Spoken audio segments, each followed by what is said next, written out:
मेरे कपड़े फाड़ दिए ये सारे और डंडों से मारा, ये हाथ तोड़ सूजे पड़े इन सारे। तो 5 पेशेंट आए थे अभी, वो असॉल्ट के केस में यहाँ पर आए हैं। 497 मेरी मलकियत है और 498 मेरी किताब 70 साल से मैं उसमें बैठ।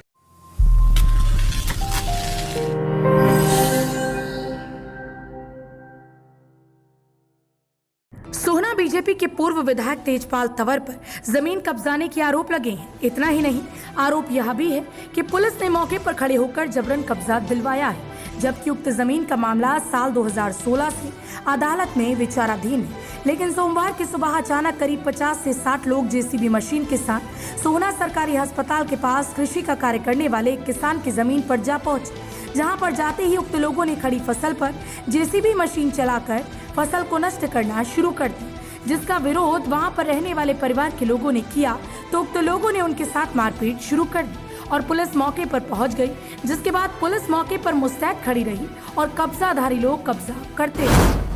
क्या हुआ था आपके साथ, किसने मारपीट की है?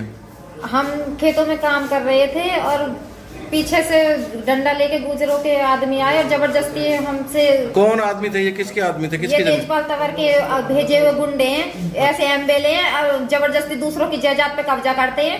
और तो क्या किया उन्होंने आके? उन्होंने मेरे कपड़े फाड़ दिए ये सारे और डंडों से मारा, ये हाथ तोड़ सूजे पड़े इन सारे। अच्छा, तो पुलिस थी उस दौरान वहाँ पे? हाँ पुलिस थी, पुलिस खड़े होके करवा रही थी, सब पैसे दिए पुलिस वालों को।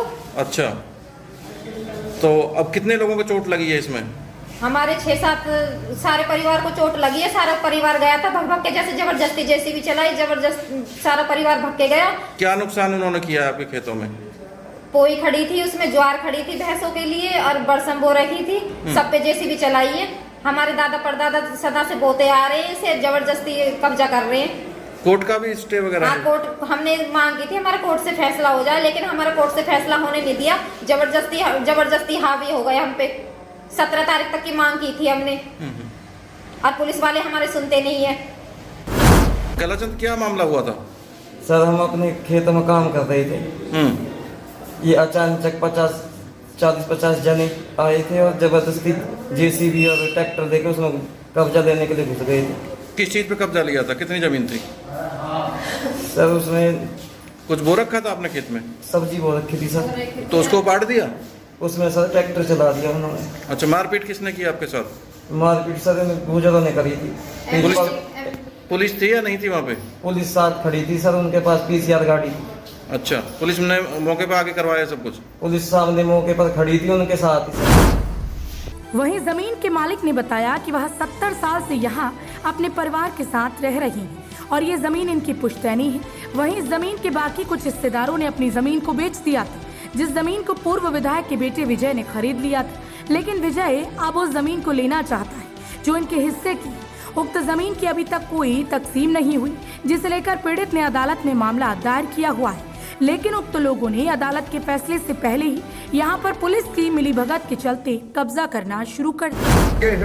विधायक तेजपाल के लड़के इनने करो जी, तेजपाल के लड़के और उनके दयाराम और ये क्या नाम है दूसरे को, और गुंडे जी घनी, मैं तो उनके नाम ना जानूँ जी, कम से कम 50 हूँ। अच्छा, हाँ जी।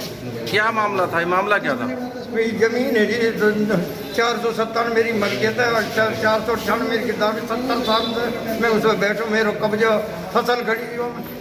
तो फसल को क्या किया उन्होंने? मैं फसल मेरी थारी उजाड़ दीजिए।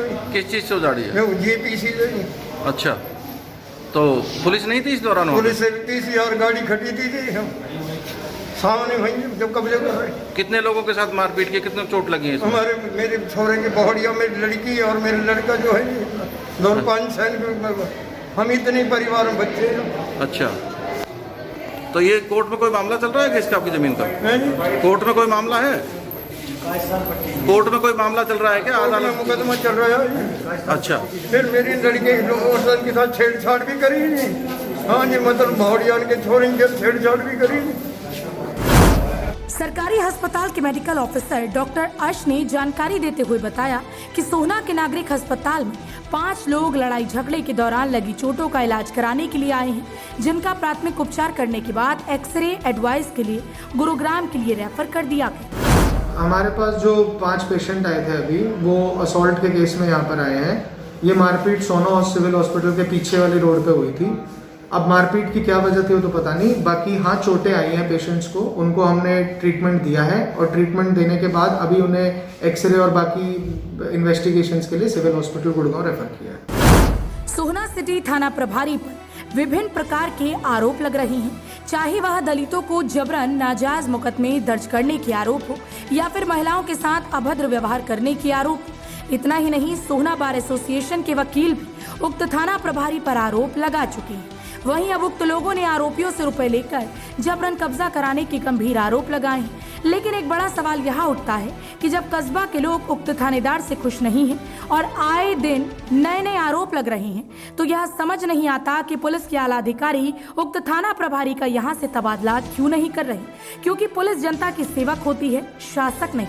लेकिन अब देखना इस बात का होगा कि जब यहाँ से उच्च अधिकारियों का ध्यान उक्त थाना प्रभारी की तरफ नहीं जा रहा और कार्यवाही करने से कतरा रही हैं, तो क्या प्रदेश के गृह मंत्री इस मामले में कोई संज्ञान लेंगे या फिर सोहना वासियों को थानेदारी की दबंगई का कहर सहने के लिए मजबूर होना पड़ेगा। हरियाणा वरदान के लिए सोहना से विशाल राघव की रिपोर्ट। देश व प्रदेश की खबरों को सबसे पहले देखने के लिए हरियाणा वरदान चैनल को सब्सक्राइब करें, लाइक करें व शेयर करें।